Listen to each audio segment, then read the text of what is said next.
नमस्कार। स्वागत है आपका कैरियर प्लस कोचिंग के ऑनलाइन प्लेटफॉर्म पे। आज हम लोग इंडियन पॉलिटी की जो चैप्टर वाइज एमसीक्यू सीरीज चल रही है उसका लोकसभा का पार्ट नंबर 2 देखेंगे। तो चलिए शुरुआत करते हैं। वीडियो शुरू करने के पहले चैनल को सब्सक्राइब और वीडियो को लाइक अवश्य किया करें, जिससे ज़्यादा से ज़्यादा लोगों तक यह कंटेंट पहुँच सके। चलिए देखते हैं आज का पहला क्वेश्चन। कह रहा सामान्यतः 5 वर्ष की समाप्ति के पहले लोकसभा को निम्न में से किसके द्वारा विघटित किया जा सकता है। तो किसके द्वारा विघटित किया जा सकता है? प्रधानमंत्री, लोकसभा अध्यक्ष, प्रधानमंत्री की संस्तुति पर राष्ट्रपति, उपयुक्त में से कोई नहीं। तो कौन सा विकल्प सही हो जाएगा आपका? प्रधानमंत्री की संस्तुति पर राष्ट्रपति। विकल्प कौन सा सही हो जाएगा? सी विकल्प। चलिए बढ़ते हैं अगले क्वेश्चन की तरफ। लोकसभा की सामान्य अवधि को बढ़ाया जा सकता है संसद द्वारा पारित अधिनियम से, उच्चतम न्यायालय के आदेश से, भारत के राष्ट्रपति के आदेश से, भारत के प्रधानमंत्री के आदेश से। तो विकल्प कौन सा सही हो जाएगा? ए विकल्प, संसद द्वारा पारित अधिनियम से। ठीक है, संसद के द्वारा पारित करके लोकसभा की कार्यकाल की अवधि बढ़ाई जा सकती है। विकल्प ए सही हो जाएगा। चलिए बढ़ते हैं अगले क्वेश्चन की तरफ। राज्यसभा और लोकसभा की समान शक्तियां किस क्षेत्र में हैं? नई अखिल भारतीय सेवाओं गठित करने के विषय में, संविधान संशोधन करने के विषय में, सरकार हटाने के विषय में, कटौती प्रस्ताव प्रस्तुत करने के विषय में। तो देखिए, नई अखिल भारतीय सेवाओं में राज्यसभा का ज़्यादा महत्व है, लेकिन संविधान संशोधन जो है ये अलग अलग राज्यसभा से भी 2/3 बहुमत से तथा लोकसभा से भी 2/3 बहुमत से पारित होना चाहिए। तो दोनों की शक्तियां समान किसमें हो जाएंगी? संविधान संशोधन करने के विषय में। विकल्प बी सही हो जाएगा। बढ़ते हैं अगले क्वेश्चन की तरफ। लोकसभा का नेता कौन होता है? लोकसभा का नेता राष्ट्रपति होता है, प्रधानमंत्री होता है, लोकसभा अध्यक्ष होता है, इनमें से कोई नहीं। तो लोकसभा में सदन के जो नेता होते हैं वो भारत के लोकसभा के नेता होते हैं। आमतौर पर ये भारत के प्रधानमंत्री ही होते हैं, ठीक है, जो लोकसभा सदस्यों द्वारा चुने जाते हैं। ठीक है, तो विकल्प कौन सा सही हो जाएगा? प्रधानमंत्री, बी विकल्प। बढ़ते हैं अगले क्वेश्चन की तरफ। लोकसभा या विधानसभा के निर्वाचन में एक उम्मीदवार अपने जमानत की राशि खो देगा अगर उसे प्राप्त ना हो, मतलब टोटल जितने वोट पोल हो उसका कितना % वोट ना प्राप्त हो तो वो अपनी जमानत राशि खो देगा। 1/5 से कम मत प्राप्त हो, 1/7 से कम मत प्राप्त हो, 1/6 से कम मत प्राप्त हो, या इनमें से कोई नहीं। तो विकल्प कौन सा सही हो जाएगा? जैसे मान लीजिए अगर कोई 2 प्रत्याशी लड़ रहे हैं, अगर कोई प्रत्याशी पड़े वैध वोटों का जितना पोल हुआ है वोट उसका 16.5%, लगभग 16.5% यानी 1/6 नहीं वोट प्राप्त करता है तो उसकी जमानत राशि जब्त कर ली जाएगी, उसकी जमानत जब्त हो जाएगी। तो विकल्प कौन सा सही हो जाएगा? 1/6 से कम मत प्राप्त हो। समझ में आया? चलिए बढ़ते हैं अगले क्वेश्चन की तरफ। किसी विशेष दिन लोकसभा में अधिकतम कितने तारांकित प्रश्न पूछे जा सकते हैं? 15, 20, 25। तो तारांकित प्रश्न होते क्या हैं? सबसे पहले तो ये जान लीजिए, वह प्रश्न होते हैं तारांकित प्रश्न जिनका उत्तर सदस्य सभा में मौखिक रूप से चाहता है, जो मौखिक रूप से पूछे जाते हैं वो तारांकित प्रश्न होते हैं। ठीक है, केवल एक दिन में आप 20 प्रश्न पूछ सकते हैं। जी, कितने तारांकित प्रश्न पूछ सकते हैं? 20 तारांकित प्रश्न पूछ सकते हैं। अच्छा, लोकसभा में जो प्रश्न पूछे जाते हैं वो 4 प्रकार के होते हैं: तारांकित, अतारांकित, अल्प सूचना प्रश्न और गैर सरकारी सदस्यों से पूछे गए प्रश्न। ये 4 प्रकार के प्रश्न लोकसभा में पूछे जाते हैं। ये पूछ सकता है आपसे कि लोकसभा की कार्यवाही में कितने प्रकार के प्रश्न पूछे जाते हैं। तो 4 प्रकार के प्रश्न पूछे जाते हैं। कौन कौन से? तारांकित प्रश्न, अतारांकित प्रश्न, अल्प सूचना प्रश्न और गैर सरकारी सदस्यों के द्वारा पूछे गए प्रश्न। ठीक है, आपसे पूछ क्या रहा था कि आप एक दिन में कितने तारांकित प्रश्न पूछ सकते हैं? तो 20 तारांकित प्रश्न आप पूछ सकते हैं। चलिए बढ़ते हैं अगले क्वेश्चन की तरफ। लोकसभा व राज्यसभा की शक्तियां समान है राष्ट्रपति के निर्वाचन के संबंध में, उपराष्ट्रपति के निर्वाचन के संबंध में, राष्ट्रपति के विरुद्ध महाभियोग के संबंध में उपयुक्त सभी, तो उपयुक्त सभी सही हो जाएगा। ठीक है, क्योंकि राष्ट्रपति के निर्वाचन में भी राज्यसभा सदस्य वोट करते हैं, उपराष्ट्रपति के निर्वाचन में भी वोट करते हैं। अगर महाभियोग प्रस्ताव लाना है राष्ट्रपति के विरुद्ध तब भी सदन के राज्यसभा के पटल पर रखा जाएगा, उसको पारित होना 2/3 बहुमत से आवश्यक है। तो विकल्प कौन सा सही हो जाएगा? डी विकल्प, उपयुक्त सभी। ठीक है, बढ़ते हैं अगले क्वेश्चन की तरफ। अविश्वास प्रस्ताव किस सदन में लाया जाता है? लोकसभा में, राज्यसभा में, किसी भी सदन में, इनमें से कोई नहीं। तो अनुच्छेद 118 के तहत अविश्वास प्रस्ताव जो है ये प्रधानमंत्री के खिलाफ लाया जाता है, तो ये लोकसभा में ही लाया जाता है। विकल्प कौन सा सही हो जाएगा? ये विकल्प लोकसभा, जो सरकार होती है उसके मत को टेस्ट, उसका फ्लोर टेस्ट होता है, तो ये लोकसभा में ही होता है। विकल्प कौन सा सही हो जाएगा? ए विकल्प।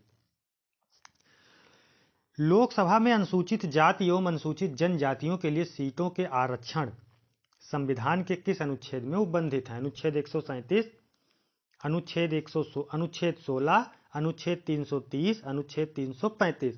तो ये जो अनुसूचित जाति और अनुसूचित जनजातियों के लिए सीटों का आरक्षण किया गया है, ये लोकसभा में ये अनुच्छेद 330 के तहत किया गया है। तो विकल्प कौन सा सही हो जाएगा? सी विकल्प, अनुच्छेद 330। चलिए बढ़ते हैं अगले क्वेश्चन की तरफ। निम्नलिखित में से कौन सा राज्य लोकसभा में अनुसूचित जनजातियों के सर्वाधिक प्रतिनिधित्व निर्वाचित या सर्वाधिक प्रतिनिधि निर्वाचित करता है? तो सबसे ज्यादा अनुसूचित जनजातियां कहाँ पाई जाती हैं? मध्य प्रदेश में। तो सबसे ज्यादा निर्वाचित कहाँ से होंगे? मध्य प्रदेश में। ठीक है, सबसे ज्यादा आरक्षित सीटें हैं अनुसूचित जनजातियों के लिए मध्य प्रदेश में हैं, 9 सीटें। ठीक है, इसके बाद झारखंड में भी है 6 सीट, तो ये ध्यान रखिएगा। तो विकल्प कौन सा सही हो जाएगा? सी विकल्प, मध्य प्रदेश। सबसे ज्यादा अनुसूचित जनजातियां कहां से निर्वाचित होती हैं? मध्य प्रदेश से।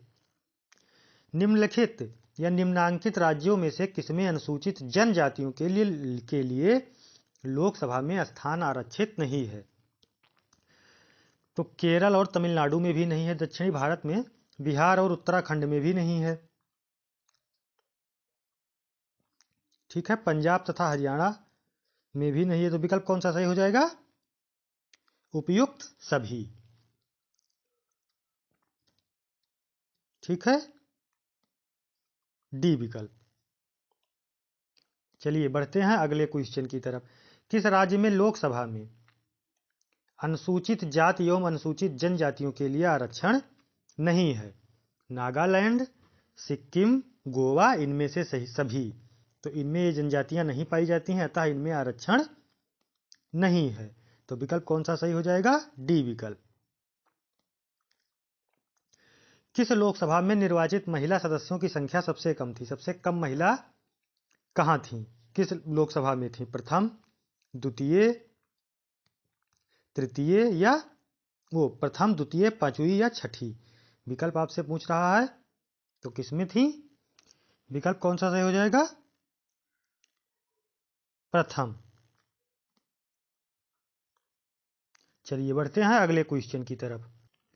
कह रहा लोकसभा में मंत्रिपरिषद के विरुद्ध अविश्वास का प्रस्ताव लाने हेतु न्यूनतम सदस्य संख्या कितनी होनी चाहिए? 20, 30, 40, 50। तो न्यूनतम सदस्य संख्या कितनी होनी चाहिए अविश्वास प्रस्ताव लाने के लिए? कम से कम 50 सदस्यों का हस्ताक्षर होना चाहिए। ठीक है, तब स्पीकर अविश्वास प्रस्ताव को मंजूरी देगा उसकी चर्चा करने के लिए। ठीक है, और तारीख तय करेगा कि किस दिन वोटिंग होगी। तो कितनी सदस्य संख्या होनी चाहिए? कम से कम 50 सदस्यों का उस पर हस्ताक्षर होना चाहिए। बढ़ते हैं अगले क्वेश्चन की तरफ। मंत्रिपरिषद किसके प्रसाद पर्यंत कार्य करती है? राष्ट्रपति, लोकसभा, राज्यसभा, प्रधानमंत्री। तो ये मंत्रिपरिषद जो है ये जब तक आपको लोकसभा में विश्वास प्राप्त है तब तक कार्य आप कर सकते हैं। तो किसके प्रसाद पर्यंत होगा? लोकसभा के। विकल्प कौन सा सही हो जाएगा? बी विकल्प। ठीक है, मंत्रिपरिषद मतलब इसमें मान के चलिए आप 60 से 70 मंत्री तो होते ही हैं। तो विकल्प कौन सा सही हो जाएगा? बी विकल्प लोकसभा के प्रसाद पर्यंत मंत्रिपरिषद कार्य करती है। फिर लोकसभा किस प्रकार मंत्रिपरिषद के उत्तरदायित्व को व्यवहारिक रूप प्रदान करती है? मंत्रिपरिषद के विरुद्ध अविश्वास का प्रस्ताव पारित कर, मंत्रिपरिषद के किसी सदस्य द्वारा प्रस्तुत किसी प्रस्ताव या विधेयक को अस्वीकार कर, मंत्रिपरिषद से किसी मंत्री द्वारा पेश की गई धन की मांग को अस्वीकार कर। उपयुक्त सभी। तो विकल्प कौन सा सही हो जाएगा? उपयुक्त सभी, क्योंकि मंत्रिपरिषद के सारे कार्य हैं। डी विकल्प उपयुक्त सभी। फिर कह रहा लोकसभा के सुरक्षित निर्वाचन क्षेत्र निम्न में से किस वर्ग के लिए नहीं है? अनुसूचित जाति, अनुसूचित जनजाति और पिछड़ा वर्ग, इनमें से कोई नहीं। तो लोकसभा में 543 सीटें हैं इस समय। 2 एंग्लो इंडियन वाला था, वो खत्म हो गया। अधिकतम 550 अब रह गई, 552 होती थी, जिसमें से 84 सीटें तो अनुसूचित जाति के लिए निर्धारित हैं और 47 सीटें अनुसूचित जनजाति के लिए निर्धारित हैं। लेकिन पिछड़ा वर्ग के लिए एक भी सीटें निर्धारित नहीं की गई हैं। तो विकल्प कौन सा सही हो जाएगा? सी विकल्प, पिछड़ा वर्ग के लिए कोई आरक्षण लोकसभा में नहीं है। भारतीय संविधान के अनुसार संविधान संशोधन विधेयक संसद के किस सदन में पारित होगा? उच्च सदन, निचला सदन, दोनों सदन, दोनों ऊपरी और निचले सदन एक साथ, दोनों ऊपरी और निचले सदन अलग अलग। हाँ, तो दोनों सदनों से पास होगा, लेकिन अलग अलग। लोकसभा से भी पास करवाना पड़ेगा और राज्यसभा से भी पास करवाना पड़ेगा। तो विकल्प कौन सा सही हो जाएगा? डी विकल्प। बढ़ते हैं अगले क्वेश्चन की तरफ। भारत के राष्ट्रपति ... की अनुशंसा पर लोकसभा को भंग कर सकता है? मंत्रिपरिषद, राज्यसभा, चुनाव आयोग, भारत के मुख्य न्यायाधीश। तो राष्ट्रपति जब मंत्रिपरिषद की अनुशंसा होगी तब लोकसभा को भंग कर सकते हैं। तो विकल्प कौन सा सही हो जाएगा? डी विकल्प। पश्चिम बंगाल में कुल कितने संसदीय सीटें हैं? 2, 14, 40, 42। तो कितनी है ये बताए हैं आपको? 42 है। अच्छा, पहले नंबर पर उत्तर प्रदेश है जिसमें 80 सीटें हैं। दूसरे नंबर पर महाराष्ट्र है जिसमें 48 सीटें हैं और तीसरे नंबर पर पश्चिम बंगाल है जिसमें लोकसभा की कितनी सीटें हैं? 42 सीटें। तो विकल्प कौन सा सही हो जाएगा? ए विकल्प, 42 सीटें। संसद के दोनों सदनों की संयुक्त बैठक को भेजा गया विधेयक पारित होना होता है उपस्थित सदस्यों के साधारण बहुमत से, कुल सदस्यों के पूर्ण बहुमत से, उपस्थित सदस्यों के 2/3 बहुमत से, उपस्थित सदस्यों के 3/4 बहुमत से। तो यदि संयुक्त बैठक है, संयुक्त बैठक में सामान्य विधेयक पर ही चर्चा होती है, क्योंकि संयुक्त बैठक जो है वो सामान्य विधेयक पर ही राष्ट्रपति द्वारा बुलाई या आहूत की जाती है। तो विकल्प कौन सा सही हो जाएगा? उपस्थित सदस्यों के साधारण बहुमत से। विकल्प कौन सा सही हो जाएगा? ए विकल्प। चलिए बढ़ते हैं अगले क्वेश्चन की तरफ।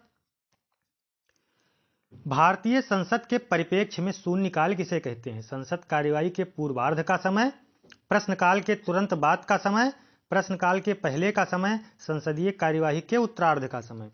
तो ये प्रश्नकाल के तुरंत बाद का जो समय है ये 0 आवर यानी शून्यकाल इसे कहते हैं। ये भारत की निजात है, भारत की देन है। ठीक है, तो विकल्प कौन सा सही हो जाएगा? बी विकल्प। जिससे लोकसभा की कार्यवाही शुरू हुई 11 बजे, तो उसके 12 बजे से, ठीक है, दोपहर के भोजन तक यानी 1 बजे तक की अवधि को शून्यकाल कहा जाता है, 0 आवर। इसमें जो लोकसभा सदस्य होते हैं वो बिना अग्रिम सूचना दिए प्रश्नों को पूछ सकते हैं या पूछते हैं। चलिए बढ़ते हैं अगले क्वेश्चन की तरफ। भारत में शून्यकाल 0 आवर की शुरुआत कब की गई? 1962, 1971, 64, 63। तो कब की गई? 1962 में की गई। 0 आवर शुरू कब होता है? 12 बजे से 1 बजे के बीच के समय को शून्यकाल कहते हैं। इसकी शुरुआत 1962 में की गई। एक दल लोकसभा में विपक्षी दल होने का दावा करता है, उसके पास न्यूनतम कितने सदस्य लोकसभा में होने चाहिए? 55, 65, 40, 100। तो उसके पास सदस्य की संख्या के 10% होना चाहिए। 1/10 भाग अगर उसके पास है, उसके सांसद हैं लोकसभा में, तो वो विपक्षी दल होने का दावा कर सकता है। तो 1/10 कितना हो जाएगा? 545 का 55 सदस्य। ठीक है, विकल्प कौन सा सही हो जाएगा? ए विकल्प। लोकसभा में अनुसूचित जाति के लिए आरक्षित स्थानों की संख्या कितनी है? अनुसूचित जाति की पूछ रहा है, तो अनुसूचित जातियों के लिए कितने सीटें आवंटित आरक्षित की गई हैं? 59, 69, 79 या 84? तो कितनी सीटें की गई हैं? 84 सीटें। विकल्प कौन सा सही हो जाएगा? डी विकल्प। ठीक है, विकल्प डी 84 सीटें। चलिए बढ़ते हैं अगले क्वेश्चन। निम्न राज्य संघ शासित क्षेत्रों के समूह में किसकी लोकसभा में केवल एक सीटें हैं? गोवा, मेघालय, नागालैंड, चंडीगढ़, सिक्किम, मिजोरम, मणिपुर, दादर और नगर हवेली, पुदुचेरी, अरुणाचल प्रदेश, सिक्किम, लक्षद्वीप।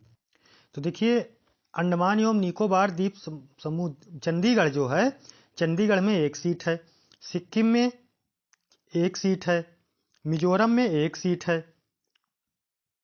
ठीक है, लक्षद्वीप में एक सीट है।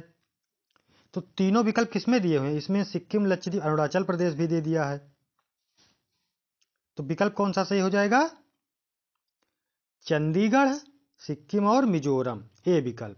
ठीक है, इतने जगह एक एक सीटें हैं, अंडमान एवं निकोबार द्वीप समूह में, चंडीगढ़ में, अच्छा संघ शासित पूछ रहा था, दमन दीव में, लक्षद्वीप में, पुदुचेरी में। ठीक है, इसमें दादर नगर हवेली दे दिया है, तो ये गलत हो जाएगा। मणिपुर दे दिया है, तो मणिपुर में एक सीट नहीं ज़्यादा सीटें हैं, इसलिए ये गलत हो जाएगा। गोवा में, मेघालय और नागालैंड दे दिया है, मेघालय में ज़्यादा सीटें हैं, ये इसलिए ये गलत हो जाएगा। सिक्किम, चंडीगढ़, मिजोरम, विकल्प कौन सा सही हो जाएगा? ए विकल्प। चंडीगढ़, सिक्किम और मिजोरम में एक एक सीटें हैं। चलिए बढ़ते हैं अगले क्वेश्चन की तरफ। समझ में आया? भारतीय संविधान के अनुसार धन संबंधी विधेयक सर्वप्रथम राज्यसभा में प्रस्तुत किया जाएगा, संसद के किसी भी सदन में प्रस्तुत किया जा सकता है, लोकसभा में प्रस्तुत किया जा सकता है, मंत्रिपरिषद में प्रस्तुत किया जा सकता है। तो धन विधेयक जो है ये केवल लोकसभा में ही प्रस्तुत किया जा सकता है। अच्छा, वित्त विधेयक है किसमें? अनुच्छेद 110 में। निम्न में से पॉपुलर चेंबर किसे कहते हैं? राज्यसभा, विधानसभा, ग्राम सभा, लोकसभा। तो पॉपुलर चेंबर लोकसभा को कहते हैं। विकल्प कौन सा सही हो जाएगा? डी विकल्प। चलिए बढ़ते हैं अगले क्वेश्चन की तरफ। निम्न में से किस पर गतिरोध दूर करने हेतु लोकसभा और राज्यसभा की संयुक्त बैठक हो सकती है? तो पहले ही बता चुके हैं आपको, सामान्य विधेयक पर ही संयुक्त बैठक राष्ट्रपति द्वारा बुलाई जाती है। और ये संयुक्त बैठक अनुच्छेद 108 के तहत बुलाई जाती है, लेकिन इसकी अध्यक्षता लोकसभा अध्यक्ष ही करता है, राष्ट्रपति नहीं करता है। आज के लिए इतना ही, फिर मिलते हैं नेक्स्ट सेशन में। तब तक के लिए आप लोग चैनल को सब्सक्राइब और वीडियो को लाइक अवश्य किया करें। धन्यवाद।